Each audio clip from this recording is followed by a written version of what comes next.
ఈ సీజన్లో వచ్చే ఉసిరికాయలతో ఉసిరికాయ పులిహోర చేసేసుకుందాం. సింపుల్గా అండ్ టేస్టీగా హెల్తీగా ఈ ఉసిరికాయ పులిహోర అయితే రెడీ అవుతుంది. పావు కేజీ రైస్ చేసేసుకొని ఇలాగే గిన్నెలో వేసేసుకొని దీనికి ఒక 10-12 ఉసిరికాయలు తీసేసుకున్నాను. చిన్న సైజు ఉన్నాయి, పెద్ద సైజు అయితే 10 తీసుకోండి సరిపోతాయి. దీనిలో కొంచెం ఆయిల్, ఒక హాఫ్ స్పూన్ పసుపు, 4 రెమ్మలు కరివేపాకు వేసేసి చక్కగా ఇలా మొత్తం కలిపేసి పెట్టేసుకోవాలి.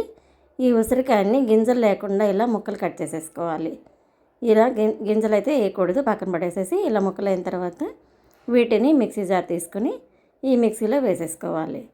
ఇందులోనే కొంచెం పసుపు, కొద్దిగా 2 స్పూన్లు ఉప్పు వేసాను. చిన్న స్పూన్ ఇది, పెద్ద స్పూన్ అయితే చూసి వేసుకోండి ఉప్పు మీకు టేస్ట్కి తగ్గట్టుగా.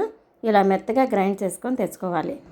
ఇప్పుడు స్టవ్ పైన ప్యాన్ పెట్టేసేసుకొని కొంచెం ఆయిల్ వేసేసి పోపుకు సరిపడగా ఆయిల్ వేసేసి ఒక 5-6 ఎండుమిరపకాయలు, 1 స్పూన్ పచ్చిశనగపప్పు, 1 స్పూన్ మినపప్పు, ఒక అర స్పూన్ జీలకర్ర, ఒక అర స్పూను ఆవాలు వేసేసుకొని ఇందులోనే కట్ చేసి పెట్టుకున్న జీడిపప్పు పలుకులు కూడా వేసేసుకోవాలి. ఇందులో వేరుశెనగ గుళ్ళైనా వేసుకోవచ్చు.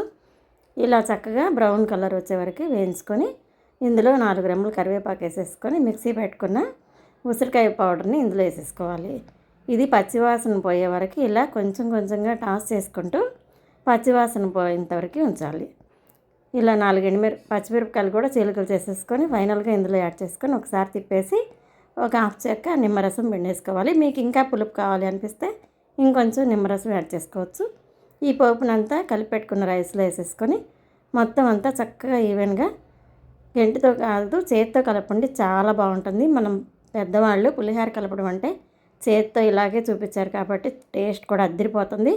మన అమ్మలు చేసినట్టుగా ఉంటుంది. ఫైనల్గా కొత్తిమీర గార్నిష్ చేసేసుకొని టేస్ట్ చేసేయటమే. టేస్ట్ అయితే సూపర్గా వచ్చిందండి, చాలా చాలా బాగా వచ్చింది. మరి నా వీడియో నచ్చితే లైక్ చేయండి, షేర్ చేయండి, సబ్స్క్రైబ్ చేసేయండి ఫ్రెండ్స్. మరిన్ని వీడియోస్తో మీ ముందుకు వస్తాను. Thank you.